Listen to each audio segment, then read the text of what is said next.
கலைஞர் தொலைக்காட்சி நேயர்களுக்கு வணக்கம். சில பெயர்களை சொல்றதுக்கே வீரம் வேணும். சில பெயர்களை சொல்லும் பொழுது தன்னம்பிக்கை பிறக்கும்.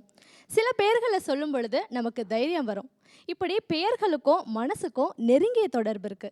வீர சிவாஜி இந்த பேரை சொல்லும் பொழுதே எல்லாருடைய மனசையும் பிரமிக்க வைக்கக்கூடிய சக்தி இந்த பேருக்கு இருக்கு. ஏன்னா சிவாஜி அப்படின்னாலே தைரியன்றது நம்ம எல்லாருக்குமே தெரிஞ்ச விஷயம்தான். வீர சிவாஜி இந்த படம் கடந்த வெள்ளிக்கிழமை வெளிவந்து நல்ல வரவேற்பு அடைஞ்சிருக்கு. இந்த படத்துடைய டீமை சந்திச்சு சிவாஜி அப்படின்ற டைட்டிலில் வீரம் இருக்கிற மாதிரியே வேற என்ன மாதிரியான சிறப்புகளை இந்த படத்தில் இருக்கு அப்படின்றத நம்ம கேட்டு தெரிஞ்சுக்கலாம். வணக்கம். வணக்கம். Welcome to our show. ரொம்ப சந்தோஷமாக இருக்குது எல்லா தைரியமான ஆண்மகன்களையும் ஒரே இடத்துல சந்திக்கிறதுல. ஏன்னா இப்படி ஒரு எக்ஸ்பிரஷனு என்னன்றதால அந்த லிஸ்ட்டில் சேர்த்துக்கிட்டேன். ஓகே. ஸோ வீர சிவாஜி ஒரு நல்ல தைரியமான ஒரு படத்தை கொடுத்துருக்கீங்க அப்படின்னு தான் சொல்லும். உங்களை ரசிகர்கள் பார்க்கும் பொழுதே அவங்களுக்கு எல்லாருக்குமே தெரிஞ்சிருக்கும். என்ன அப்படின்னா sir cameraman Sukumar sir and director Ganesh Vinayak, Vikram Prabhu, Robo அண்ணா. ஸோ உங்களெல்லாம் பார்க்கும் பொழுதே உங்களுடைய படைப்புகள் இதுக்கு முன்னாடி ரசிகர்கள் நிறைய பேர் பார்த்துருக்காங்க, எல்லாருமே ரசிச்சிருக்காங்க. ஸோ இந்த டீம் ஒரு நம்பிக்கையான டீம், நம்பிக்கைக்கூடிய படத்தை கொடுக்கக்கூடிய டீம் அப்படின்றதால இந்த படம் மூலமாக அந்த நம்பிக்கையை நீங்கள் எல்லாருமே நிஜமாக்கியிருக்கீங்க அப்படின்னு தான் சொல்லணும். அண்டு டைரக்டர் சார், ஹீரோ, நீங்கள் ரெண்டு பேருமே சொல்லுங்கள், இந்த வீர சிவாஜின்ற இந்த டைட்டிலும் சரி இந்த கதையும் சரி எந்த மொமெண்ட்டில் ஆரம்பிச்சது? ஃபஸ்ட்டு கதை சொன்னார். கதை ரொம்ப பிடிச்சிருந்துச்சு. ஒரு எவ்ரி கமர்ஷியல் ஆஸ்பெக்ட் இருந்த கதையாக இருந்துச்சு. எனக்கு இதுக்கு முன்னாடி விளக்கறதுரைன்னு ஒரு ஃபுல் லென்த் காமெடி படமாக செஞ்சோம். அந்த டைமில் இமான் கிட்ட பேசும்போது அவர் என்ன சொன்னார், பிரதர் இந்த மாதிரி நான் நிறைய ஸ்லாப்ஸ்டிக் காமெடிஸ் பண்ணியிருக்கேன், ஸோ இது நல்லாயிருக்கும் அப்படின்னு சொன்னார். அவர்கிட்ட இப்போ ஏதோ ஒரு விஷயம் அதில் மிஸ் ஆகுதுங்கிறது சொல்லாமல் சொன்னார். அண்ட் எனக்கு நான் செஞ்சுக்கிட்டு இருந்த படங்கள் எல்லாமே ஆக்ஷன் ஓரியன்ட் படங்களாக இருந்துச்சு. ஸோ நான் என்ன நினச்சேன், சரி இப்படி ஒரு விளக்கறதுரைன்னு ஒரு படம் வந்துச்சுன்னா அதை இன்னும் பெட்டராக ஒரு லெவல் ஏற்றணும்னா எப்படி செய்யலாம் அப்படின்னு யோசித்து வெயிட் பண்ணபோது தான் இந்த ஸ்கிரிப்ட் வந்துச்சு. ஸ்கிரிப்டும் நல்ல ஸ்ட்ராங்கு, எவ்ரி இமோஷன் இருக்குது. அண்ட் ஆக்ஷன் ஒரு ஃபீலோடையே போகிறோம். ஒரு த்ரில்லிங் ஃபீல் இருக்கும் த்ரூ அவுட். அதுதான் இது ஒரு எல்லாத்தையும் சேர்த்து வச்சு ஒரு அழகான கதையாக வந்துச்சு.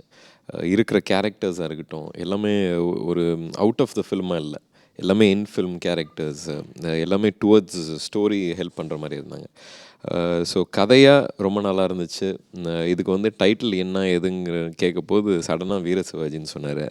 நான் அப்படியே என்னது வீர சிவாஜி எதுக்கு இந்த டைட்டில் அப்படின்னு கேட்டேன். ஏன்னா எனக்கு என்னென்னா வீர சிவாஜின்னு சொன்னால் ஏதோ ஒரு சிவாஜின்னு ஏற்கனவே ரஜினி சார் வச்சு வந்திருக்கு படம். அது எங்ககிட்ட தான் அப்பா பெரியப்பா கிட்ட தான் கேட்டார், சிவாஜின்னு பேர் வைக்கலாமா அப்படின்னு. சாரும் சங்கர் சாரும் கூப்பிட்டு கேட்டபோது நிச்சயம் வச்சுங்க அப்படின்னு சொல்லி பெருமையாக சொன்னாங்க. ஸோ இப்படி வீர சிவாஜின்னு கேட்கும்போது எனக்கு சடனாக என்னடா அது நம்ம இப்படி ஒரு பேரை எப்படி வைக்கிறது படத்துக்கு, ஒரு ஹிஸ்டாரிக்கல் ஃபீல் ஒன்று இருக்கே வீர சிவாஜின்னு சொல்ல போது. கதை நல்லா இருக்குது, பட் எப்படி வைக்கலாமா? நான் சொன்னேன், சார் நீங்கள் பாட்டு இப்படி சொல்லிட்டீங்க, நான் என்ன இதுன்னு நானும் எங்கள் அப்பா பெரியப்பா கிட்ட ஒரு வாட்டி ஒரு கேட்டுக்கிறேன். ஏன்னா அந்த பேருக்குன்னு ஒரு பெரிய மரியாதை இருக்குது.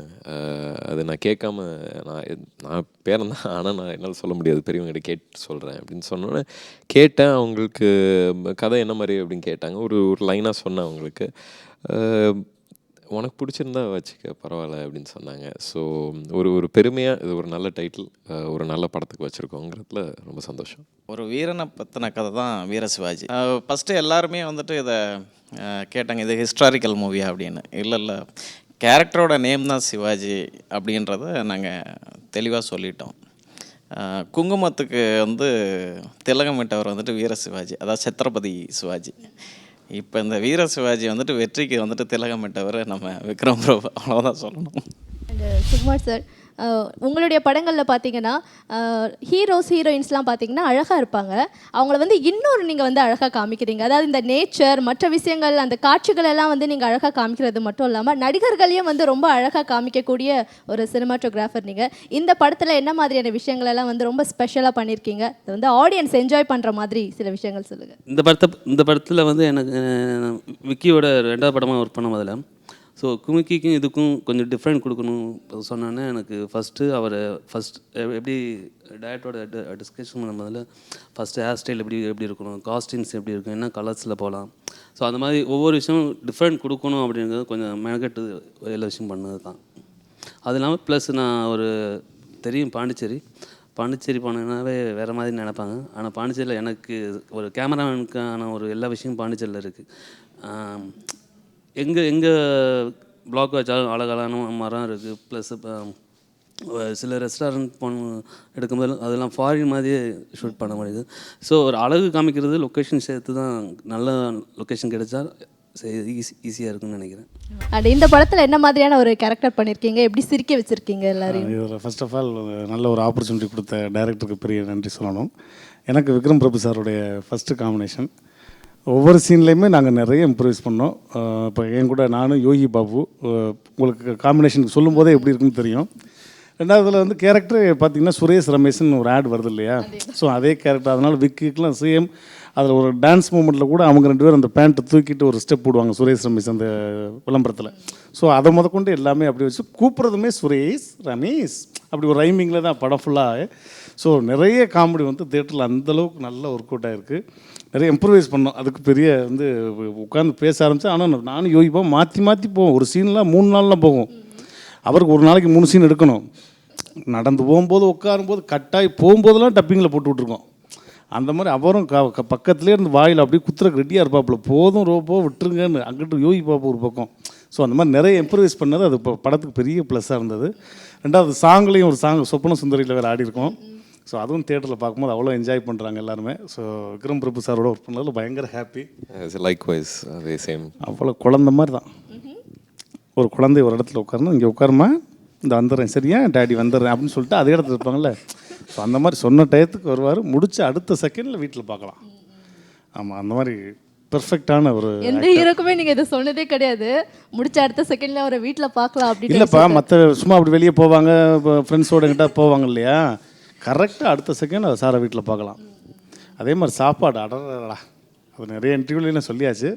அங்கேருந்து ரோபா நிறுத்துங்க, இல்லை சாப்பாடு அந்த மாதிரி ஒரு நல்ல யூனிட். நடுவில் கஷ்டப்பட்டு உடம்பை இறக்கி வச்சிருந்தீங்கன்னு நினைக்கிறேன்.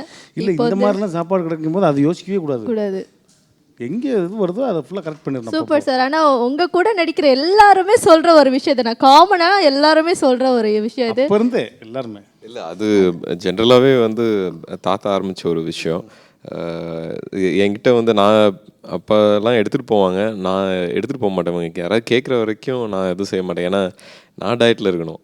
எடுத்துகிட்டு போனால் அப்புறம் நானும் சாப்பிட்டுக்கிட்டு இருப்பேன். ஸோ அதனால் எதாவது வேணுமா என்னன்னு அப்போ கேட்குறது உண்டு. எடுத்துகிட்டு கொடுத்தா என்ஜாய் பண்ணுவாங்க. இல்லாட்டி நிறைய நடிச்சிட்டு இருக்கிறதால நிறைய பேசிகிட்டு இருக்கிறதெல்லாம் மறந்துடுவாங்க சில இடத்துல சாப்பிட்றதுக்கு. என்ன மாதிரியான ஒரு கேரக்டரில் சார் நீங்கள் இறங்கி கலக்கியிருக்கீங்க இந்த படத்தில்? ஏன்னா வீர சிவாஜி அப்படின்னும் பொழுது கண்டிப்பாக வீரோ ஆக்ஷன் அப்படின்றது எங்களுக்கு தெரியுது. அதையும் தாண்டி என்ன மாதிரியான விஷயங்கள் உங்கள் கேரக்டருக்கு இருக்குது? இது ஒரு ப்ளே கேப் டிரைவர், ஒரு டாக்ஸி டிரைவர். பட் எப்படி அவனோட ஓன் எஃபர்ட்ஸால் வளர்ந்து வந்திருக்கான், ஒரு ஹார்ட் ஒர்க்கால் என்ன அச்சீவ் பண்ண முடியும் அப்படிங்கிற ஒரு கேரக்டர். பட் இது எப்படின்னா யாரால் வேணாலும் இதோட கனெக்ட் ஆக முடியும். ஏன்னா ஹார்ட் ஒர்க் தான் லைஃப். அப்படிங்கிற போது இந்த ஹார்ட் ஒர்க் பண்ணி லைஃப்பில் மேலே வரவங்கள ஏமாற்றிட்டு போகிறவங்களுக்கு அகேன்ஸ்டாக போகிறது தான் இது. ஸோ இப்படி இந்த ஏமாத்துறவங்கள அகேன்ஸ்டாக போய் லைக் ஸ்மார்ட்டாக தான் செய்யணும். ஏன்னா அப்படி இருக்கிறவங்க they'll go through any means. So எப்படி போகிறது, அதுதான் அந்த ஒரு ஸ்மார்ட்னஸ் அந்த ஸ்கிரிப்டில் ரொம்ப நல்லா இருந்துச்சு. எப்படி அவன் போய் அகேன்ஸ்டாக போகிறான் அண்ட் அவன் கூட யார் வரா, எல்லாம் ஒரு த்ரில்லிங் இது ஃப்ரம் பிகினிங்லேருந்து இருக்கும். பட் அதே நேரத்தில் அது எந்த அளவுக்கு கமர்ஷியலாக காமெடி சேர்த்து என்ஜாயபுளாக சொல்ல முடியுமோ அதை செஞ்சுருக்காரு. ஸோ அப்படி வர கேரக்டர்ஸ் தான் ரோபோன் யோகி வராங்க. ஸோ த்ரூ அவுட் கூட ட்ராவல் பண்ணுறாங்க. ஸோ எந்த இடத்துலையுமே உங்களுக்கு போர் அடிக்காது. அதுதான் it's very fun movie, fun script. So எனக்கு கேரக்டராக it was easy to just get in to. Fine sir. தகராறு படம் வந்து நீங்கள் டைரக்ட் பண்ணியிருந்தீங்களா? ஸோ அந்த படத்தில் வந்து வீரம்லாம் கொஞ்சம் பயங்கரமாகவே இருக்கும். 4 ஃப்ரெண்ட்ஸ்குள்ளே நடக்கிற விஷயங்கள் கொண்டு வந்திருப்பீங்க. ஆக்ஷன் சீக்வன்ஸ்லாம் நிறைய இருக்கும். அது எல்லாமே வந்து ரொம்ப யதார்த்தமாக படத்தோடு வந்து ட்ராவல் பண்ணுற மாதிரி இருக்கும். தனியாக அப்படின்ற மாதிரி தெரியாது. பட் இப்போ இந்த படத்துக்கும் வந்து வீர சிவாஜின்னு டைட்டில் வச்சுருக்கும் போது ஃபைட்கான விஷயங்கள்லாம் கொஞ்சம் அதிகமாகவே இருக்கும். பட் அதுலேருந்து முதல் படத்தோட யாருமே வந்து நம்மளை கம்பேர் பண்ணிடக்கூடாது, இதில் கொஞ்சம் அப்படியே டோட்டலாக வேறு மாதிரி இருக்கணுன்ற மாதிரி நீங்கள் கண்டிப்பாக யோசிச்சிருப்பீங்களா? ஸோ அந்த மாதிரி பண்ண விஷயங்கள் என்ன? இல்லை கண்டிப்பாக, ஏன்னா அந்த படத்துக்கும் இந்த படத்துக்கும் 100% வந்துட்டு வேறுபட்டு தான் இருக்கும். ஏன்னா அது முழுக்க முழுக்க ஒரு மதுரைக்குள்ளார நடக்கிற ஒரு சம்பவம், அது ஒரு வில்லேஜ் பேக்ட்ராப்புக்குள்ளார இருக்கிற மாதிரி தான் இருக்கும். இது முழுக்க முழுக்க ஒரு சிட்டியோட பேஸில் வந்துட்டு பண்ணியிருக்கிற ஸ்கிரிப்ட். இது முழுக்க முழுக்க பாண்டிச்சேரிக்குள்ளார பண்ண ஸ்கிரிப்ட். அண்ட் ஆக்ஷனாக நீங்கள் பார்த்தீங்கன்னா இருக்கும், கமர்ஷியல் ஸ்கிரிப்டுன்னு எடுத்துக்கிட்டாலே ஆக்ஷன் இருக்கும். ஸோ எந்த இடத்துக்கு இது தேவைப்படுது அப்படின்றது தான் மஸ்ட்டாக இருக்குது. அதனால் கதையில் 2 ஃபைட்டு தான் இருக்கும். அது படத்தோட ஓப்பனிங்கு அண்டு கிளைமேக்ஸும் இருக்கும். ஸோ அந்த 2 ஃபைட்டு மட்டும்தான் ஸ்கிரிப்டுக்குள்ளார இருக்குது. ஆனால் பட் வீரமாக இருக்கிறது அப்படின்னா என்னென்னா ஒரு வில்லனை தேடி போகிறது தான். ஸோ அது ஜெயிச்சானா ஜெயிக்கலையா அப்படின்றது தான் அந்த வீரத்துக்கான அடையாளம். ஸோ இந்த படத்தில் பாடல்கள் எந்த அளவுக்கு வந்து வந்திருக்கு? உங்களுடைய பொட்டென்ஷியல் பாடல்கள் எப்படி கொடுத்துருக்கீங்க? சொப்பன சுந்தரின்னு ஒரு அதில் ரொம்ப நிறைய கான்ட்ரவர்ஷனாக நடந்தது. டைரக்டரு, ஆர்ட் டைரக்டரு, கேமராமேனுக்கெலாம். அது ஏன் அப்படின்னா ரொம்ப ஷார்ட் பீரியடில் எடுக்கணும் அப்படின்னு வந்து எனக்கு லாஸ்ட்டில் மாட்ட போகிறது வந்து ஒன்லி கேமராமேன் தான் மாட்டிக்கிறாங்க. ஸோ நம்ம ஒரு கலர்ஸ் சொல்ல, டைரக்டர் ஒரு கலர்ஸ் சொல்ல, ஆர்ட் டைரக்டர் சொன்னார், இல்லைப்பா இப்படி வந்தால் நல்லாயிருக்கும் அப்படின்னு நான் நினைக்கிட்டு, ஒயிட் ஐயோ அப்படின்லாம் பயமுறுத்தினேன். Set white, costume white, plus அந்த டான்ஸர்ஸுக்குலாம் இந்த மாதிரி கலர்ஸ் வேணும் அப்படின்ன போதில் ஃபுல்லாகவே பயந்துட்டு இருந்தாங்க. பட் லைட் பண்ணி ஒரு ஷார்ட் எடுத்ததுமே அதுக்கப்புறம் நண்பன் சொன்னான், சூப்பர்ரா நல்லா. அதாவது எல்லாருமே டிஸ்கஸ் பண்ணிக்கிட்டோம் ஃபஸ்ட்டு. இப்படி ஒரு சாங் வந்துருக்குது, இந்த சாங்கை விஷுவலில் கெடுத்துடக்கூடாது அப்படின்றது முழு இதுவாக இருக்குது. ஏன்னா இன்றைக்கி விஷுவல் அவ்வளோ பெஸ்ட்டாக இருக்கும் அந்த சாங்கில் பார்த்தீங்கன்னா. ஸோ இப்போ என்னென்னா இது வந்துட்டு ஒரு ஐட்டம் சாங் அப்படின்றதுனால எப்போதுமே நீங்கள் பார்த்தீங்கன்னா அந்த தெலுங்கு ஃபீலில் கொஞ்சம் இதுவாக இருக்கணும் அப்படின்றது ஒன்று. அப்போ கலர்ஸ் வந்துட்டு ஆட் பண்ணும்போது கேமராமேன் என்ன சொன்னார்னா, கலர்ஸு இல்லை வேணாம், ப்ளைனாக இருக்கட்டும், செட்டோட பேக்ரவுண்ட் எல்லாமே ரொம்ப ப்ளைனாக இருக்கட்டும், அப்போ தான் ரிச்னஸ் தெரியும். அது இல்லாமல் எனக்கு வந்துட்டு கொடுக்குற டைமரை ரொம்ப கம்மியாக கொடுக்குறீங்க. எனக்கு மட்டும் ஒரு சின்ன இது இருந்துச்சு, அது கரெக்டாக இருக்குமா சுகு அப்படின்னு. நீங்கள் அது பேசிக்லி ஃபோட்டோகிராஃபி. ஆமாம் நான் ஸ்டில் கூட 2 பேரும் ஆக்சுவலி கூட. அப்போ பயங்கரமாக இன்வால்மெண்ட்டோட பண்ணியிருப்பீங்களே, நீங்கள் ஒரு சஜஷன் சொல்ல, நீங்கள் ஒரு இல்லை என்னென்னா அவர் டைரக்டர் ஆனோடனே டோட்டலாக அந்த ஏரியாவுக்கு வரமாட்டார். இது நீ பார்த்துக்கோ, நான் வந்து டைரக்டர் ஆகிட்டேன், எனக்கு வந்து ஒன்லி ஸ்கிரிப்ட் மட்டும் தான் பண்ணுவேன், கலர்ஸு மற்ற பேட்டர்ன் எல்லாமே வந்து நீ பார்த்துக்கோ அப்படின்னு சொல்லி நம்பி கொடுத்துட்டு அப்படி. ஸோ நம்ம மேலே அவ்வளோ நம்பிக்கை வச்சு கொடுத்ததுனால நம்ம இன்னும் கொஞ்சம் போட்டு எடுத்து கரெக்டாக அந்த வேணும் பல ரெஃபரன்ஸ்லாம் எடுத்து கொடுத்து இது ஓகேன்னு கேட்டு தான் ஓகே பண்ணோம். அண்டு டி இமானுக்கு வந்து ஒரு பேரை நாங்கள் வச்சுருக்கோம், மியூசிக் மெஜிஷியன் அப்படின்னு தான் அவரை சொல்லணும். பயங்கரமாக மேஜிக் போட்டு ஒரு அழகான மியூசிக்கை எவ்ரி மூவிலையும் வந்து அவர் கொடுத்துட்டே இருக்கார். அண்ட் இந்த படத்தில் அவருடைய பாடல்கள் சொப்பர சுந்தரிலாம் சொல்லவே தேவையில்ல, ஆல்ரெடி செம்ம டாப் ஹிட் போயிட்டுருக்கு. தக்காளி சோறு வீட்டில் வந்து அம்மா கிட்ட சாப்பாடு கேட்கும்போது எல்லாம் இப்படி தான் அந்த பாட்டை பாடி தான் கேட்டுட்ருக்காங்க. வேறு என்ன மாதிரியான பாடல்கள் இருக்குது சார் இந்த படத்தில்? ஸோ படத்தில் 4 சாங் இருக்குது. ஒரு குழந்தைக்கும் ஹீரோவுக்குமான ஒரு பாண்டிங் சாங் ஒன்று இருக்குது, தவழ்ந்திடும் தங்கப்பூவே அப்படின்னு. அதுக்கப்புறம் ஒரு டூயட் ஒன்று இருக்குது ஷாமலிக்கும் ஹீரோவுக்கும். அது வந்து ஜார்ஜியான்னு ஒரு கண்ட்ரியில் வந்துட்டு ஷூட் பண்ணோம். அப்புறம் சொப்பன சுந்தரி கிளைமேக்ஸ் சாங், ஓப்பனிங் தாறுமாறு தக்காளி சோறு. இமான் சார் இன்றைக்கி வரல அவர். ஸோ அவரை பற்றி நிறைய சொல்லணும். அது என்ன, ஒரு உடன் பிறந்த சகோதரர் மாதிரி தான் அவர். ஸோ எந்த ஒரு டென்ஷனுமே எடுத்துக்காமல், அதே மாதிரி அவரையும் நாங்கள் போய் டிஸ்டர்ப் பண்ணலை. ஏன்னா அவர் ஒரு இன்றைக்கி இண்டஸ்ட்ரியில் வந்துட்டு ஒரு 20 படம் ஷூட் போகுதுன்னா, ஒரு காலகட்டத்தில் இளையராஜா சாரோட படங்கள் வந்துட்டு 5 படம் 6 படம்னு ரிலீஸ் ஆகும். ஒரு ஃபெஸ்டிவலோ இல்லை ஒரு ரிலீஸிங்கோ அந்த மாதிரி. இப்போ இமான் சார் இல்லாத படமே இல்லை. வீக்லி ரிலீஸ் ஆகிற படத்தில் இமான் சார் இருப்பார். அவ்வளோ பிஸியாக இருக்கிற டயத்தில் ஓகேன்னு ஒத்துக்கிட்டு, கதை சொல்லும் போது ஓகேன்னு ஒத்துக்கிட்டு அந்த டைம்குள்ளார கரெக்டாக சாங் கொடுத்தாரு. அந்த சாங் எல்லாமே பெஸ்ட்டாக கொடுத்துட்டாரு. போனா எல்லா பெரிய ஹீரோ கூடயுமே ஐ மீன் நிறைய பெரிய ஹீரோஸ் கூடயுமே வந்து நீங்கள் ஃப்ரெண்டாக நடிச்சிட்ருக்கீங்க. பிரகாஷ் ராஜ் சார் இருக்கார்ல, அந்த மாதிரி நெகட்டிவான கேரக்டர் நடிக்கிறவங்களுக்கும் நீங்கள் வந்து ஃப்ரெண்டாக நடிச்சிட்ருக்கீங்க. ஸோ நீங்கள் இந்த மாதிரி என்ன கேரக்டர் கொடுத்தாலுமே என்னவே நீங்கள் பண்ணால் கூட எல்லா படத்துலையுமே உங்களுடைய இண்டிவிஜுவாலிட்டி தெரிகிற மாதிரி ஏதாவது ஒரு பர்ஃபார்மன்ஸ் பண்ணிவிட்டு கிளாப்ஸ் வாங்கிட்டு போயிடுறீங்க. அந்த மாதிரி இந்த படத்தில் என்ன பண்ணியிருக்கீங்க? இதில் எங்களுக்குமே தனியாகவே நான் ஏற்கனவே சொன்ன மாதிரி 2 பேருக்குமே இந்த பாடி லாங்குவேஜே பார்த்திங்கன்னா ரொம்ப டிஃப்ரெண்ட்டாக மற்ற படங்களில் இல்லாத மாதிரி தான் இதில் இருக்கும். கூப்பிட்றது, பேசுகிறது, நார்மலாக பேசும்போது கூட ஈவன் ஷூட்டிங் முடிச்சு இப்போ நான் யோகி பாபுட்ட பேசினா கூட ஃபோனில் கெடுத்தேன், ரமேஷ் எங்கே இருக்கீங்க ரமேஷ், சொல்லுங்கள் சுரேஷ், இப்படி தான் பேசிக்குவோம். ஸோ அந்த மாதிரி பாடி லாங்குவேஜ்லேருந்து எல்லாமே டிஃப்ரெண்ட்டாக. அதில் ஒரு நாள் வந்து இப்போ ஷூட் 2 மணிக்கு முடிஞ்சிருச்சு. ஸோ ஒரே ஒரு சீக்வன்ஸ் எடுக்கலாம் அப்படின்னு சொல்லி டைரக்டர் சொல்லிட்டாரு. பீச்சுக்கிட்ட வந்து உட்காந்து பேசுகிற மாதிரி ஒரு சீன். என்னென்னா அந்த ஃபோனுக்கு வந்து ஹீரோவுக்கு ட்ரை பண்ணணும், சும்மா ட்ரை பண்ணிட்டு ஒரே ஒரு ஷாட்டு தான். சரி அப்படியே கொஞ்சம் ஒரு சும்மா 2 ஷாட்டு தான் முடிச்சுட்டு அப்புறம் பேக்கப்பு. அப்படியே பேசி பேசி பேசி அது டெவலப் ஆயிடுச்சு. அது பார்த்தா இன்ட்ரோ பிளாக் முடிஞ்சோடனே ஃபஸ்ட்டு சீன் அது தான். அவ்வளோ கிளாப்ஸ் தேட்டரில். என்னென்னா யோகி பாபு பீச்சுக்கு அந்த பக்கம் திரும்பி உட்காந்துருப்பார், கல்லில் நான் இந்த பக்கம் திரும்பி உட்காந்துருப்பேன். அவர் சொல்லுவார், சுரேஷ் ஃபோன் பண்ணுங்க சுரேஷ். யாருக்கு ரமேஷ்? ஹீரோ பேரை சொல்லி சொல்லுவார். அவருக்கு ஃபோன் பண்ணி சொல்லுங்கள். உடனே நான் ஃபோன் பண்ணுவேன், சுவிட்ச் ஆஃப்னு வரும். ரமேஷ் ஃபோன் ஆஃபில் இருக்கு ரமேஷ். அவர் ஃபோனை ஆன் பண்ணி பேசுங்க சுரேஷ். ரமேஷ் என் ஃபோன் இல்லை ரமேஷ், அவன் ஃபோன் ஆஃபில் இருக்கு ரமேஷ் அப்படின்னு. நீங்கள் ஃபோன் பண்ணி ஆன் பண்ண சொல்லுங்கள் சுரேஷ், அதைத்தான் ஆஃபில் இருக்குன்னே சொல்லிட்டேனே ரமேஷ். இப்படி ஒரு சீன் தேட்டரில் அவ்வளோ கிளாப்ஸ் அந்த சீனு. அந்த சும்மா சின்ன பிட்டுன்னு நினச்சோம். அதை அப்படியே உட்காந்து டெவலப் கிட்டத்தட்ட 18 டேக் ஆச்சு அதை எடுக்க. கேமராமேன் சிரிச்சு சிரிச்சு சிரிச்சு, அப்புறம் நாங்கள் சிரிச்சு, டைரக்டர் சிரிச்சு, ஊரே சிரிச்சு, இப்படி ஆயிடுச்சு 18 டேக்கு. விக்ரம் பிரபு கூட நடித்த ஹீரோயின்ஸ் இது வரைக்கும் பார்த்தோன்னா யாருமே வந்து இல்லை இவருக்கு கொஞ்சம் செட் ஆகலை இந்த ஹீரோயின் அப்படின்னு சொல்கிற மாதிரியே இல்லை. எல்லா ஹீரோயின்ஸ் கூடமே வந்து நல்ல பேரப் பண்ணியிருக்கீங்க. ஸோ அந்த வகையில் இப்போ வந்து ஷாமிலி உங்கள் கூட வந்து நடிச்சிருக்காங்க. உங்கள் ஹைட்டுக்கு வந்து ஒரு கரெக்டான ஹீரோயின் அப்படின்னு நினைக்கிறேன். ஸ்க்ரீனில் பார்க்கும்போது எனக்கு அப்படி தெரிஞ்சது. ஸோ உங்களுக்கு எப்படி இருந்தது விக்ரம் பிரபு அவங்க கூட சேர்ந்து நடித்தது? அவங்க வரப்போதே லைக் நான் எனக்கு என்னோட மைண்டில் ஏதோ அவங்க ஏதோ புது ஆக்டர்ஸாக இருந்தாங்க. ஆனால் அவன் child artist, state award win பண்ணியிருக்காங்க, தெலுங்குல நடிச்சிருக்காங்க. ஸோ அந்த கேமராக்கு முன்னாடி வந்து அவங்களுக்கு அந்த ஒரு ஃபியரே இல்லை. அழகாக வந்து அவங்க பாட்டுக்கு நடிச்சுட்டு போயிட்டே இருந்தாங்க.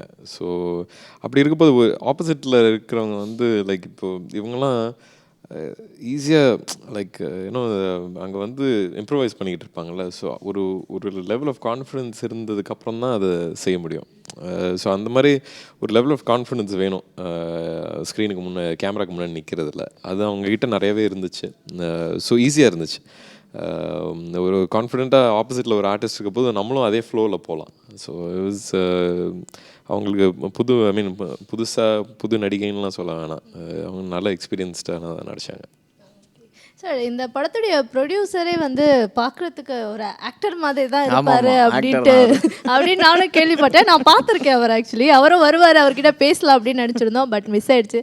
அவர் ஆக்சுவலி நடிக்க வச்சிருக்கலாமோ அப்படின்ற மாதிரி நாங்கள் பேசிகிட்டு இருந்தோம் முன்னாடியே. ஏன்னா அவர் பார்க்கும்பொழுது நல்ல ஒரு வெயிட்டான ரோல் பண்ணக்கூடிய ஒரு, அவருமே வெயிட்டான ஆள் தான். அதை தானே இப்படி நான் சொல்கிறேன். நானும் ஓப்பனாக சொல்ல முடியாது. சுரேஷ் ரமேஷில் யாராவது ஒருத்தங்களை தூக்கியிருந்தா நடிச்சிருந்துருப்பேன். ஸோ ப்ரொடியூசர் எந்த அளவுக்கு சப்போர்ட்டிவாக இருந்தார் சார்? அதாவது அவரை சொல்லலாம், நிறைய சொல்லணும், ரொம்ப பெருமையாக சொல்லணும்.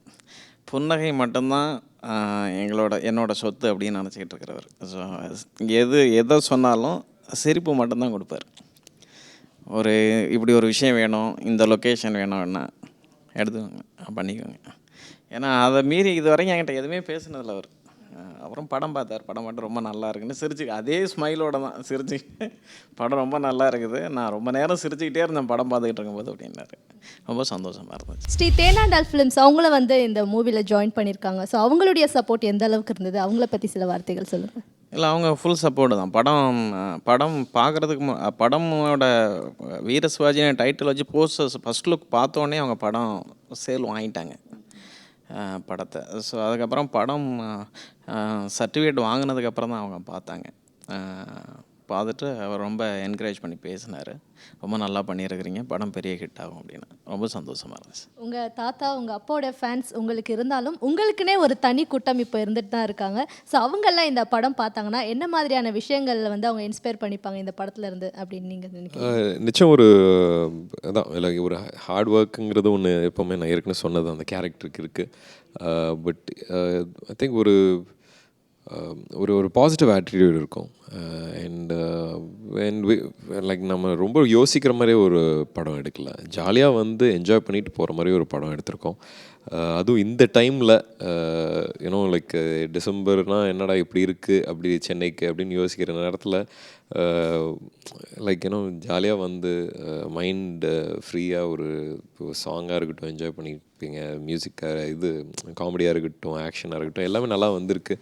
ஸோ ஒரு ப்ராடக்டாக வந்து என்ஜாய் பண்ணிட்டு போகிற மாதிரி ஒரு படம் இது. So stress free movie. Okay, அதாவது வீர சிவாஜி வந்து வீர வெற்றி அடைஞ்சிருக்கு அப்படின்னு தான் சொல்லணும். எல்லாருமே வந்து படம் பார்த்துட்டு நல்லா என்ஜாய் பண்ணிட்டு இருக்காங்க. நீங்கள் சொன்ன மாதிரி தான் இந்த டிசம்பரில் வந்து ஏகப்பட்ட பிரச்சனைகள் இருந்தாலுமே அது எல்லாத்தையுமே மறக்கடிக்கிற மாதிரி அந்த 2.5 hours வந்து எல்லாரும் என்ஜாய் பண்ணிட்டு போயிட்டு இருக்காங்க. வாழ்த்துக்கள்.